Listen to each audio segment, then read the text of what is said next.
If you're a heating air machine technician or even a salesperson, what do you need to know about boundaries in the sales process and why does it matter? This is a super important question. I'm Scott Sylvan Bell. I'm coming to you live for HVAC Technician Sales Secrets on a perfect day to talk about sales and a perfect day to talk about you. If you're in sales long enough, okay, here we go. You got to know this is going to happen. You are going to meet an interesting type of buyer, okay? And if you've never ran into this person before, you're going to. So I want to build a visual timeline for you, or a pendulum of types of buyers that you have. You have people over here that set very strong boundaries and everything is all about them. And those boundaries are meant to keep them safe, and they don't care about you. They don't care about anything else, as long as they get everything they want.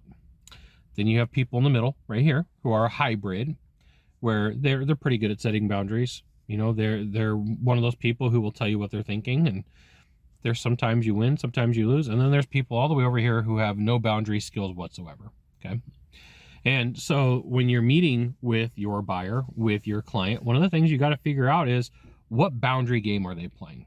So I recently had somebody call and say, Scott, I want you to perform some work for me. And they were a strong boundary type, where they have all the rules that protect them, but nothing on your end is going to matter. And it was a bad deal for me. So I had to say, I'm sorry, peace out, Girl Scout. I'm not going to do this, right? For various reasons. It was terms and conditions. It was price. It was like everything. Everything was for this person over here. They thought they had leverage. They thought they had massive leverage. And because they had massive leverage in their mind, they did everything to benefit them, right? In the world of investing, they have a phrase called "don't be a pig." And person went overboard, and they didn't follow that rule. And so it led me to say no. And you're like, Scott, what does this have to do with me? Well, if you're in your sales process, you got to really figure out who you're dealing with. The person over here is going to be very vocal from the very beginning about everything that they want, everything you're supposed to give them, all the terms, all the conditions, and all the price.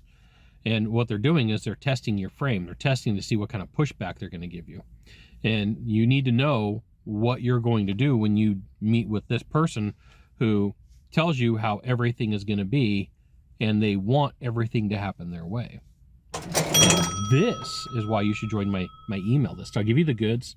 Not in the Facebook group, not on the YouTube channel. That means private coaching, private training, discounted coaching, discounted training, or some other cool stuff, okay?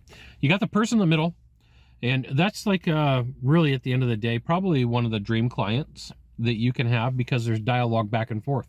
There's conversation, there's interaction, there's things that you can do.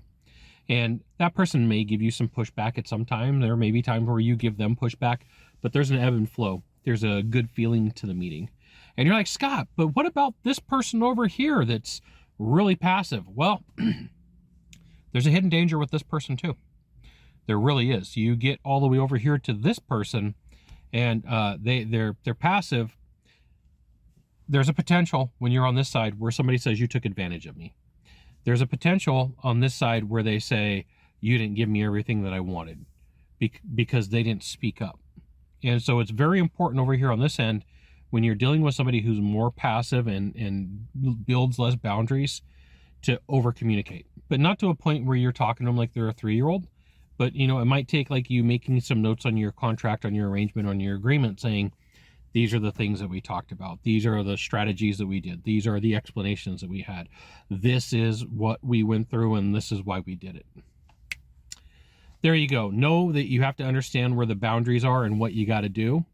You got one of 3 things to do from here. Just one of 3. Find the subscribe button, click on it, and every time I send out a video, you'll get an update. 2, hit follow. 3, share this video with a friend. They're going to love you for it. I'll love you for it. We'll see you soon. Aloha mahalo.